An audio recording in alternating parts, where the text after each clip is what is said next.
من الشيطان الرجيم بسم الله الرحمن الرحيم. Living with the glorious Qur'an. We are still explaining Ulul Ilm in the verse that we are studying in Ali Imran. Those who are endowed with knowledge are also part of the witnesses that the greatest verse about witness has mentioned. And we said whatever is obligatory on you, you should know. If you possess the knowledge of that, you are a scholar in that field. And we said, after mentioning a lot of examples,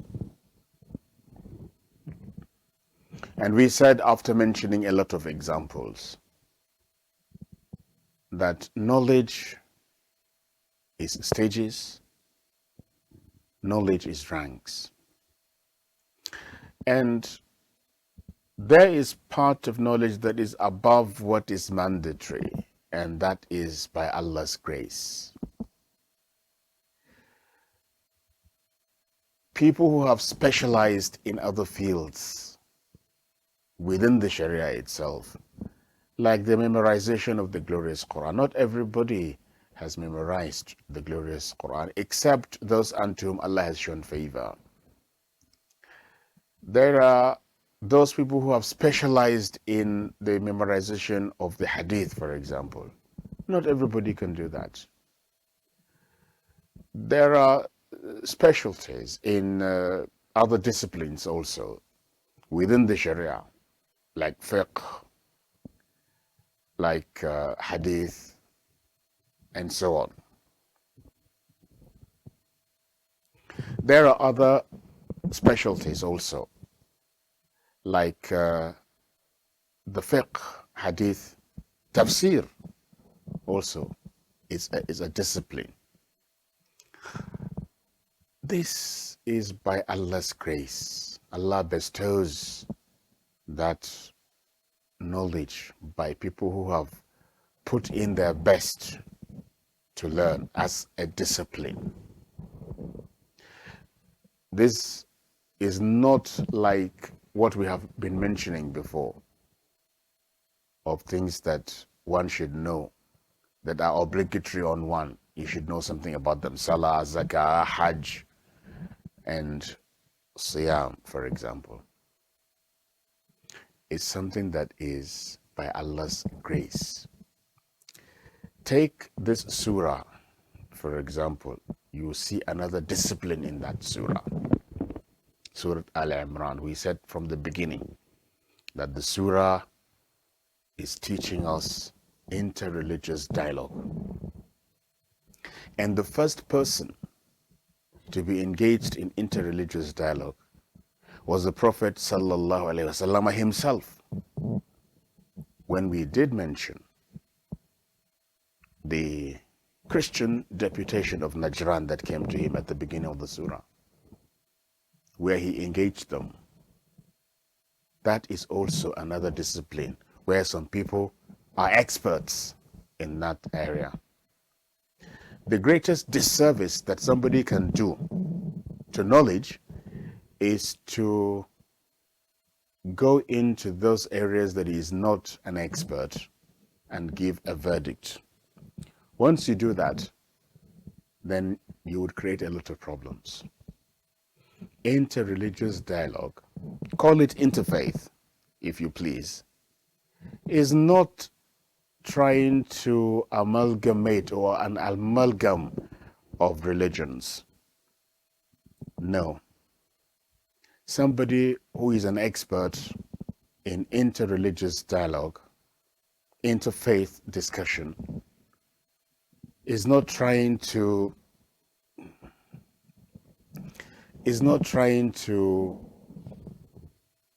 make Islam, Christianity, and Judaism to be one religion.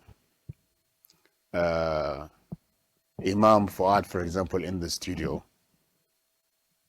has a program, Abrahamic Mission, where Judaism, Christianity, and Islam are discussed. What is the purpose of that religious discussion, either of the Abrahamic Mission or anybody that is engaged in interfaith discussions is to bring to fore the differences in this religion, and to be able to accommodate one another. In spite of the fact that we have differences, we should be able to understand those differences, respect those differences, though we do not believe in them. Because Allah has brought us together in one country, in one community, as people professing different religions. So we need to understand that there should be mutual respect and mutual understanding of each other so that we can live in peace. Because we profess different religions, it does not mean that we have to take up arms against each other. No, it is for us to come together in the different faiths that we profess, to understand those differences and to know how to relate with each other, how to respect each other. Nobody is calling for the unification of religions. Interfaith discussion or dialogue does not mean that Islam, Christianity, and Judaism would be merged and formed into one religion. Far from that. No good Christian will accept that. No good Jew will accept that his identity would submerge into that of Christianity and Islam. No Muslim will accept that Islam is watered down to the level of other religions so that his identity is now taken by that new merger of religions into one. Nobody is calling for that. That is a different topic entirely. So whoever does not know an area of knowledge in Islam, they do not go into that. You will do better by keeping quiet, because it is not an area that you know. You are not an expert in that area. You cannot talk about that. If you have any questions about that particular specialty, then you should ask the experts in that. So interreligious discussions, interfaith dialogue, it does not mean trying to bring religions that are different into one. The first interfaith proponent was the Prophet Muhammad sallallahu alaihi wasallam, by the authority of the reason of revelation of this surah that we are discussing, Surah Al Imran. And for us in Nigeria, the first person that we look up to and trying to emulate what he does in the area of interfaith dialogue is His Eminence, Sultan Sa'ad Abubakar.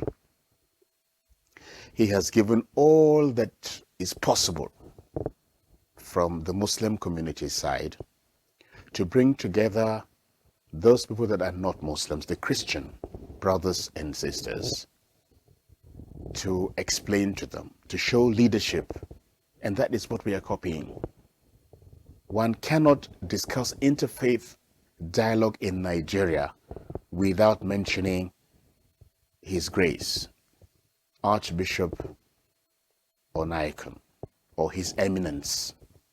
And one cannot possibly discuss interfaith dialogue in Nigeria also without mentioning His Grace, Cardinal Archbishop,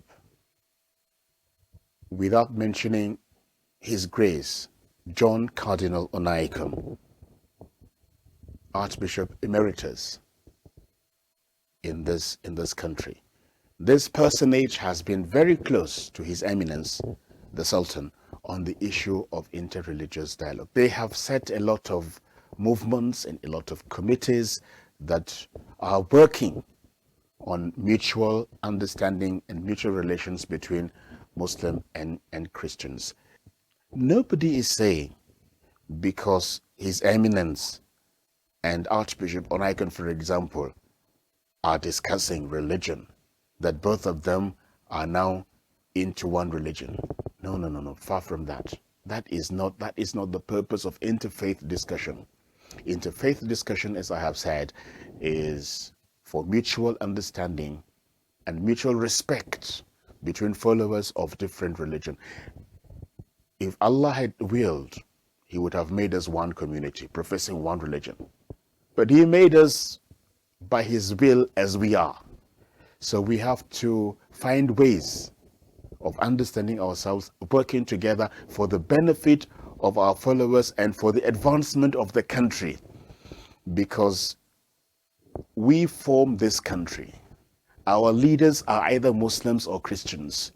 So it's not for us to misunderstand ourselves, but we have to work together. Whatever that other community has, the other community augments, and we give more strength to that leadership so that our country will be better, so that whatever experts are there from different fields of knowledge will be brought together, Muslims and Christians, to make the country better. To make the country better. That is the meaning of interfaith dialogue. Nobody would want to lose their identity to another religion. No. Everybody would come with full knowledge about what is their faith, and they guard against that jealously and explain it plainly so that people will understand that that is a no-go area that must be understood. Whether you accept it or not, that is my belief, and that is what I profess. I listen to you, get what you say, and that is why we are calling on Muslims to read the Christian Bible, to understand what it contains, to understand from what perspective the Christian is talking. It is also good for the Christian to read the Qur'an, to read it and see what the Muslims believe in. When the Muslim speaks in a way, for a Christian that understands the Qur'an, he knows why the Muslim is talking from that angle. We need interfaith dialogue in the country for us to understand ourselves and for the betterment of the nation as a whole, because that is what will bring about peace and understanding and mutual respect and harmony between the various people of the country that profess different religions. And incidentally, the next verse we are taking speaks about inna dina indallahi al-Islam. That also would lead into other discussions about religion, about what people profess, about what is religion with Allah, about what was the message that all prophets from Allah have conveyed to their people. Inna dina indallahi al-Islam. That is what we are taking tomorrow, inshallah. Assalamu alaikum wa rahmatullahi wa barakatuh.